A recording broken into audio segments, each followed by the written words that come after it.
Hello दोस्तों, welcome to नोरोस्टेक। नोरोस्टेक में आज हम एक नई वीडियो के साथ आए हुए हैं जिसमें हम पढ़ेंगे top Excel tricks for daily life. Excel के बहुत सारे फार्मूलेज हैं, कुछ कुछ इंपॉर्टेंट फार्मूले हैं जो कि आपको आपके डेली जो एक्सेल की जो आपके काम्स होते हैं उनमें आपको बहुत ज़्यादा काम आते हैं। इवन जब आप किसी इंटरव्यूज़ वगैरह में जाते हैं, जैसे डेटा एनालिसिस वगैरह की जॉब्स होती हैं, तो उसमें आपसे कुछ फार्मूलेज, कुछ ट्रिक्स पूछे जाते हैं एक्सेल के बारे में। या किसी भी आप जॉब में जाते हैं जहाँ पे एक्सेल का काम हो, तो उसमें आपसे ये चीज़ें पूछी जाते हैं। अच्छा, तो मेरे पास कुछ नंबर्स हैं जिसमें से कुछ मेरे टीम्स हैं जिनके स्कोर दिए हुए हैं। अच्छा, उसमें यह है कि आईडीज़ हैं, उनके नाम हैं, यूनिट या टीम है, और इनकी वाईटीटी स्कोर यानी सालाना स्कोर जितना उनका बना है पूरे साल का, तो वो कितना था। अच्छा, इसमें से मैंने कुछ नंबर्स हैं जिनकी जगह मैंने नंबर्स उनके हटा दिए हैं। ये मैंने इसलिए किया क्योंकि बाद में इसको मैं वापस कर देता हूँ। अच्छा, ये नंबर मैंने हटा दिए हैं ताकि हमें कुछ ब्लैंक्स जो नंबर हैं वो भी मिल जाएं। तो चलिए सबसे पहले क्लस्टर में जाते हैं जिसमें हम काउंट पढ़ेंगे। काउंट ए। काउंट ए के लिए हम क्या करेंगे, इज इक्वल टू काउंट लिखेंगे हम। अच्छा, काउंट लिखने के बाद मेरे पास ऑप्शंस आ रहे हैं कि आपको कौन सा फार्मूला चाहिए। काउंट चाहिए, काउंट ए चाहिए, काउंट ब्लैंक चाहिए। तो घबराना नहीं है, आपने सिर्फ यहाँ पे नीचे आके काउंट ए पे क्लिक करना है और टैब दबा देना है। उसके बाद अब कह रहे हैं कि वैल्यू वैल्यू कहाँ से हैं, तो हमारे वैल्यूज़ ये रहे। हमने ये अपने वैल्यूज़ सेलेक्ट कर दिए, यहाँ से यहाँ तक का डेटा हमें चाहिए और हमने कर दिया एंटर। तो कितना बता रहे, 16 बता रहे। अब आप चेक कर लें इस पूरे रो में कितने कॉलम्स हैं जिन पे डेटा आ रहा है।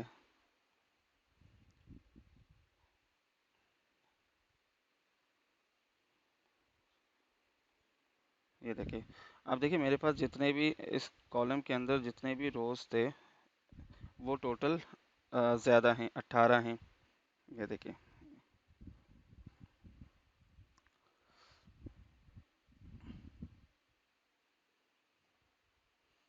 नंबर ऑफ, सॉरी 19 है मेरे पास। लेकिन मुझे काउंट जो दे रहा है वो 16 दे रहा है, वो इसलिए दे रहा है क्योंकि ये ब्लैंक है। ब्लैंक को तो वो काउंट करेगा नहीं, तो इसलिए नंबर मेरे पास आ गया 16। इसी तरह हम जाते हैं ब्लैंक की तरफ, ठीक है। अच्छा, अभी अगर हम देखें, अगर इस पर अगर मैं कुछ भी लिख देता, जैसे कि मैंने यहाँ पे लिख दिया, इसको मैंने ब्लैंक कर दिया, ये देखिए काउंट हो गया, ठीक है।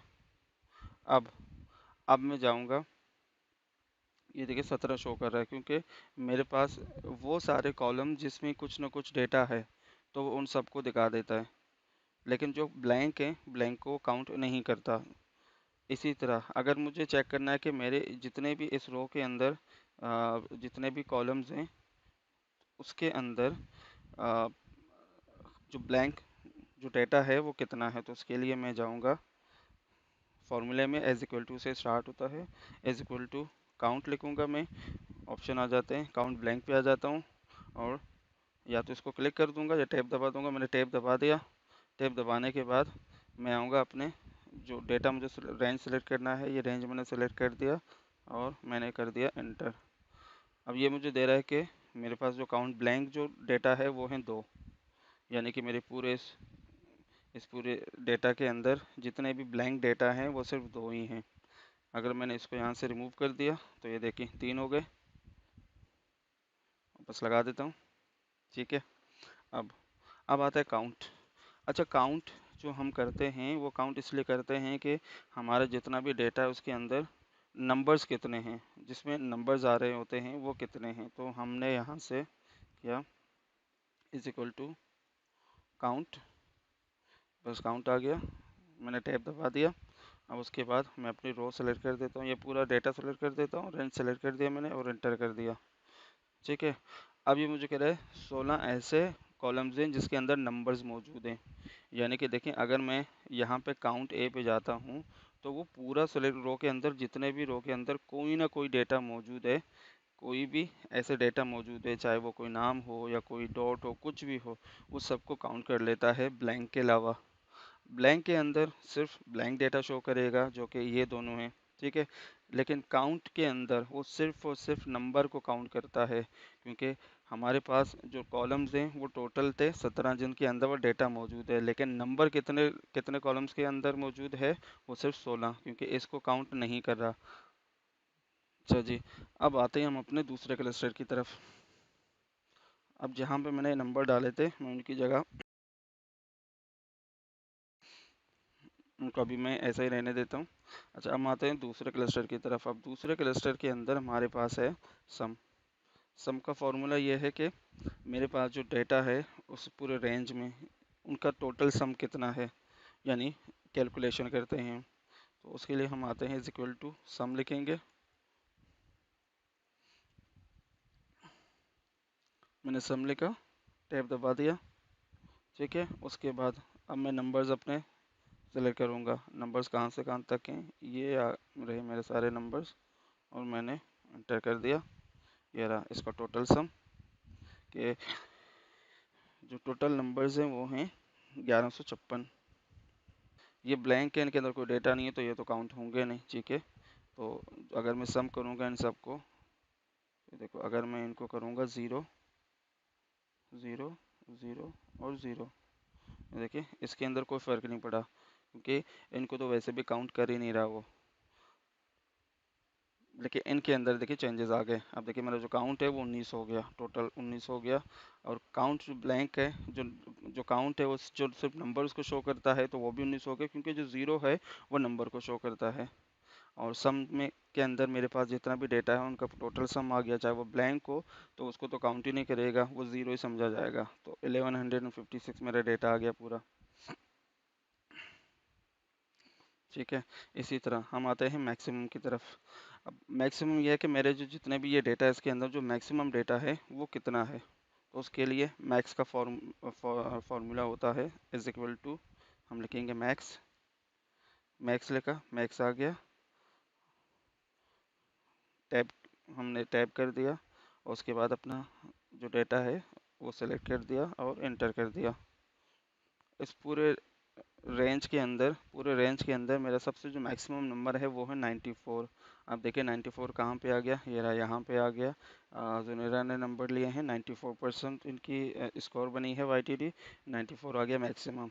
अब हम आते हैं इसी तरह सबसे लोएस्ट यानी मिनिमम जो नंबर है वो कितना था, इज इक्वल टू हम लिखेंगे मिन लिखेंगे यानी मिनिमम, और टैप करेंगे। टैप करने के बाद हम यहाँ के अपना रेंज सेलेक्ट करके एंटर कर देते हैं। 58 है, तो यानी कि जो सबसे कम जो नंबर है वो है 58, जो कि ये रहे इन दोनों के आगे फैज़र मुसव्विर इकबाल के 58। तो यानी कि सबसे कम नंबर है वो 58 है, ठीक है। अगर मुझे इन सब का एवरेज निकालना हो कि इन सब का एवरेज कितना है, तो इसके लिए एवरेज का फॉर्मूला है। उसके लिए हम इज इक्वल टू एवरेज लिखेंगे। एवरेज टाइप किया और अपनी जो डेटा है रेंज वो सेलेक्ट कर दिया, यहाँ से यहाँ तक के डेटा रेंज के अंदर हमें नंबर्स दे दें, एंटर कर दिया मैंने। जो सबसे कम जो नंबर है मेरा आ रहा है वो है 72.25। जी, अब हम सीखेंगे वी लुकअप। वी लुकअप जो है बहुत मोस्ट इम्पॉर्टेंट होती है एक्सेल में लुकअप वैल्यू के लिए। जो आपसे किसी भी इंटरव्यूज़ वगैरह में अगर आप जाते हैं जहाँ पे एक्सेल वगैरह का काम हो, तो उसमें आपसे ज़रूर पूछते हैं मोस्टली, क्योंकि इसमें जो बड़ी बड़ी जो फाइल्स होती हैं जिसमें टन्स ऑफ नंबर्स होते हैं, थाउजेंड्स ऑफ नंबर्स होते हैं, उनका डेटा आपने लाना है, या उनमें से कुछ मखसूस जो डेटा है, कुछ रेंज है जिसमें कुछ प्रोडक्ट्स वगैरह हैं, उनका डेटा आपने अलग अलग करके देना है। तो उसके लिए वी लुकअप का फार्मूला इस्तेमाल होता है। अब देखिए, अब मेरे पास जो है यहाँ पे आ, इतने सारे नाम्स हैं जिनका हम मुझे डेटा निकालना है, ठीक है। तो मैंने यहाँ पे दे दिया, यहाँ पे 3 मैंने एग्जांपल दे दिया कि मुझे इनका डेटा चाहिए। तो मैं यहाँ पे आऊँगा और यहाँ पे लिखूँगा इज़ इक्वल टू, और मैं अपना फार्मूला लिखूँगा वी लुकअप का। मैंने यहाँ पे लिखा वी लुकअप, टैब दबा दिया, ठीक है। उसके बाद ये कह रहा है कि लुकअप वैल्यू, कौन सी वैल्यू है जिसको आपने लुकअप करनी है। मैंने यहाँ पे किया इस पे क्लिक कि मुझे इस वैल्यू को लुकअप करना है। मैंने कॉमा दबाया, कॉमे के बाद कह रहा है टेबल एरे सेलेक्ट कर ले। टेबल एरे कौन सी है, मेरे पास ये टेबल है, इसके अंदर का जो डेटा है मुझे चाहिए, ठीक है। अच्छा, ये टेबल मेरी आगे पीछे ना हो तो मैं इसको लॉक कर देता हूँ F4 दबा के, ठीक है। अब मेरा टेबल जो है वो यही रहेगा, ये हिलेगा नहीं, ठीक है। उसके बाद मैंने कॉमा दबा दिया, ठीक है। अब मुझे कह रहे हैं कॉलम इंडेक्स नंबर कौन सा है मेरे इस 3 कॉलम के अंदर। जैसे नाम आ गया, यूनिट आ गया, YTD स्कोर आ गया, तो YTD स्कोर वाला जो कॉलम मेरा है मुझे इसके अंदर का डेटा चाहिए, ठीक है।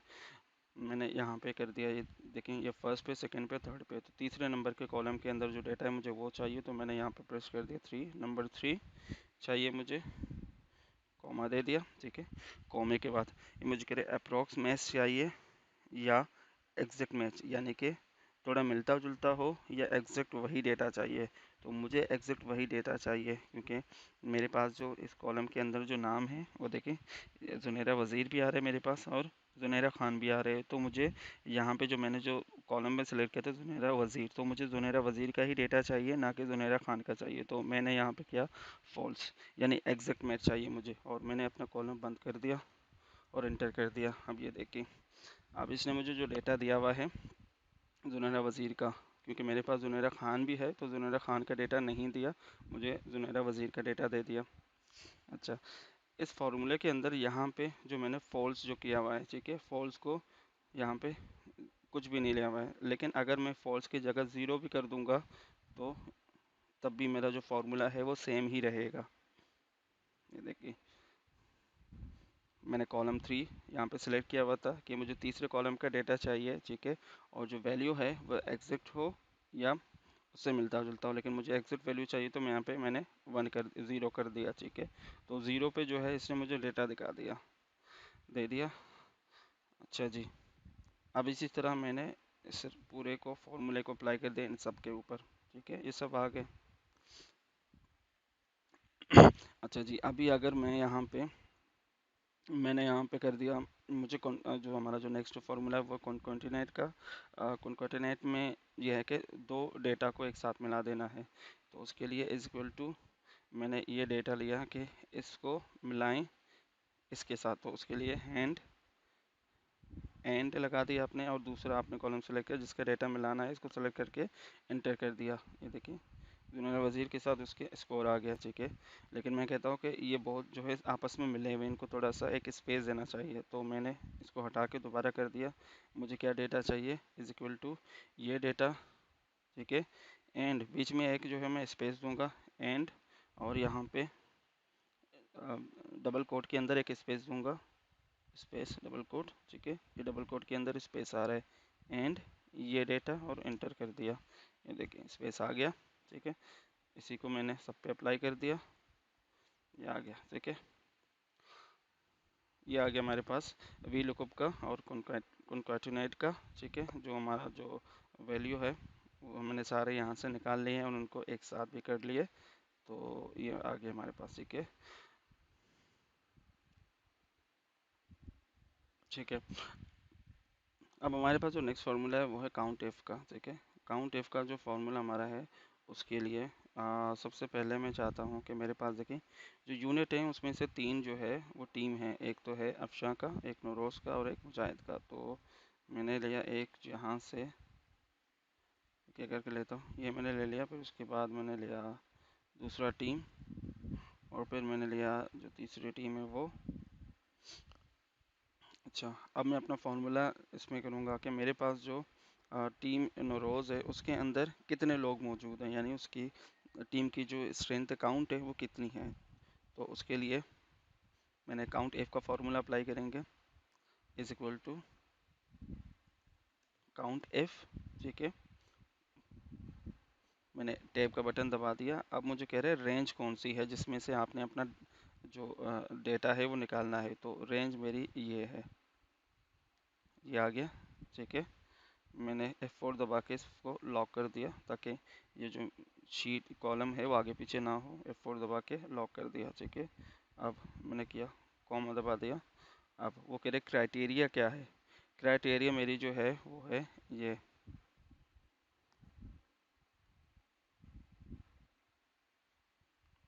नौरोज़ का। मैंने उसको कर दिया बंद, कॉमा बंद करके एंटर कर दिया।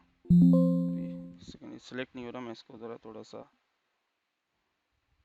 दोबारा कर देते हैं इसको, थोड़ा सा इसको आगे कर देता हूँ क्योंकि फॉर्मूला इसके अंदर आ नहीं रहा। काउंट एफ लिखा मैंने,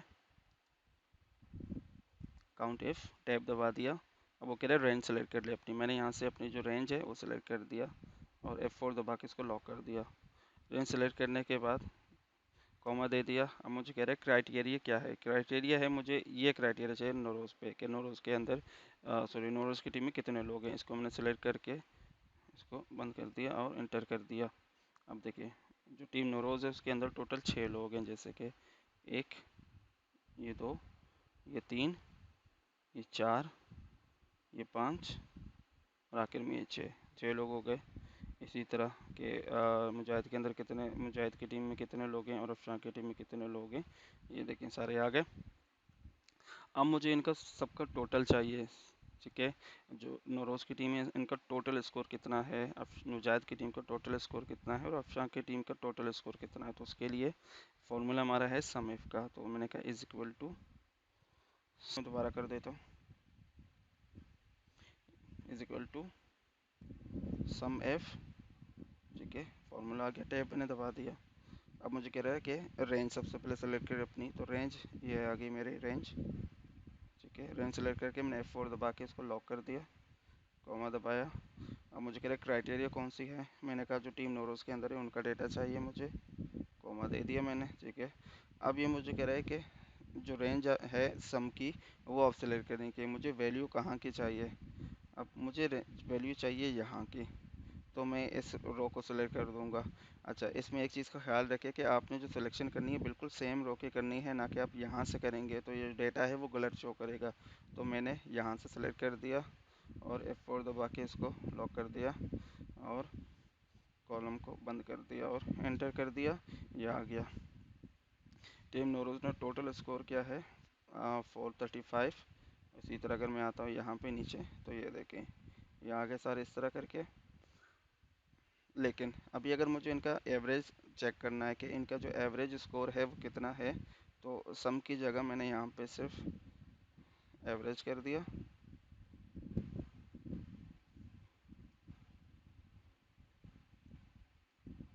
एवरेज आ गया और मैंने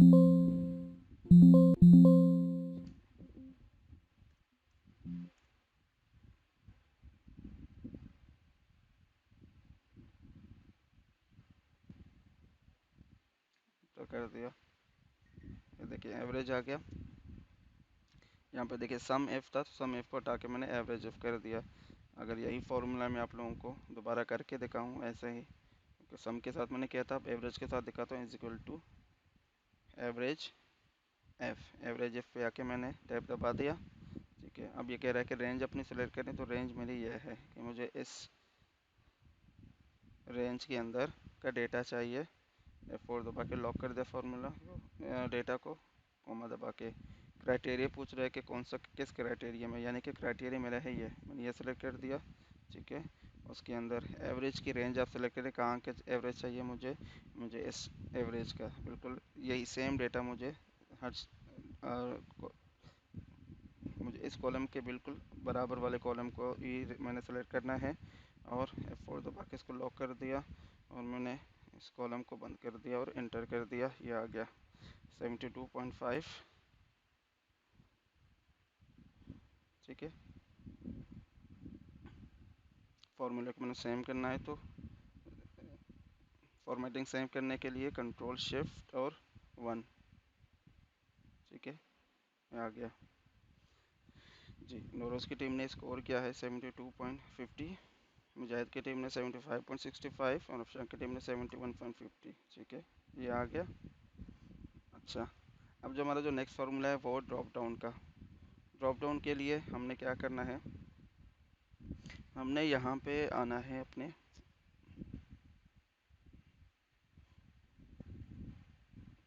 यहाँ पे मैं आ गया डेटा के अंदर।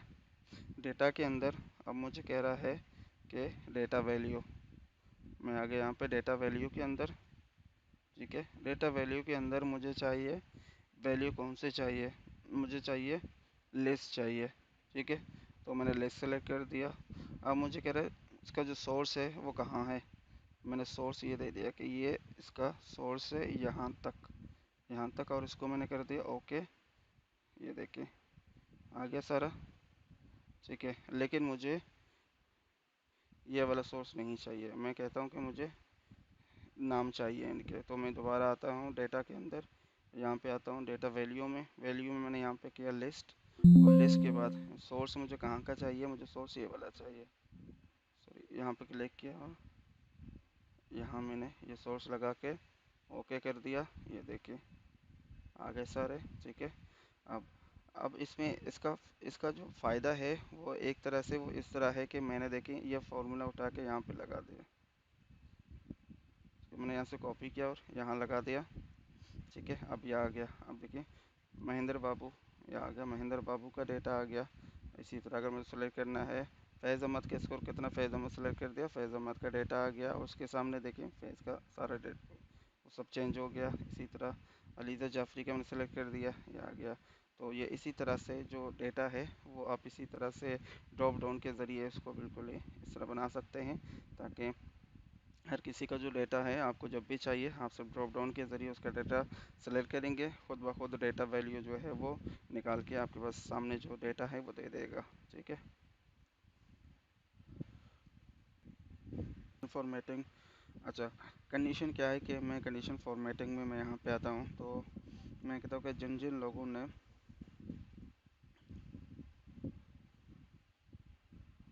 ये ना, मैंने रेंज सेलेक्ट कर दिया। अब आता हूँ मैं कंडीशनल फॉर्मेटिंग में, और मैंने हाईलाइट करना है कि जिन जिन लोगों का स्कोर ग्रेटर देन,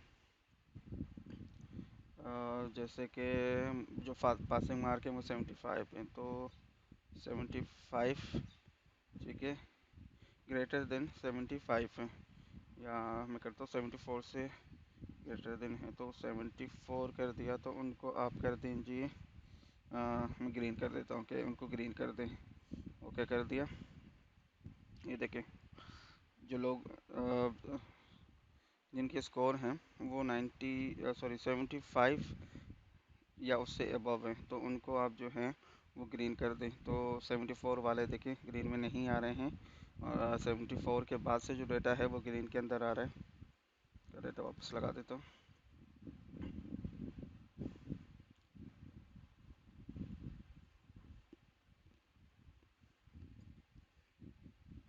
ठीक है, ये हो गया। अब जो हमारा जो आखिरी जो फार्मूला है 10th नंबर पे, वो देख लेते हैं। एफ़ का फार्मूला है, अच्छा एफ़ के अंदर अब देखिए मैं इनकी जो ग्रेडिंग है, जो ग्रेड हम देते हैं वो किस तरह देखिए, ग्रेड किस तरह देंगे, इज़ इक्वल टू एफ़ का फार्मूला लेके आए, ठीक है। उसके बाद मैंने सेलेक्ट कर दिया इस रो से, इसको सेलेक्ट कर दिया। ये अगर ये 75 से 75 से या 74 से ऊपर होगा, इज़ ग्रेटर देन 74 से ऊपर होगा, यानी 75 तक पास होगा। अगर वो 74 से ऊपर होगा तो आप इसको कर दें पास, ठीक है। और अगर उससे अलावा अगर आएगा डेटा तो आप उसको कर दें फेल।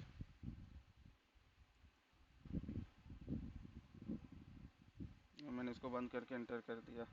अब ये फेल आ गया, ठीक है, क्योंकि इसने स्कोर क्या है 58।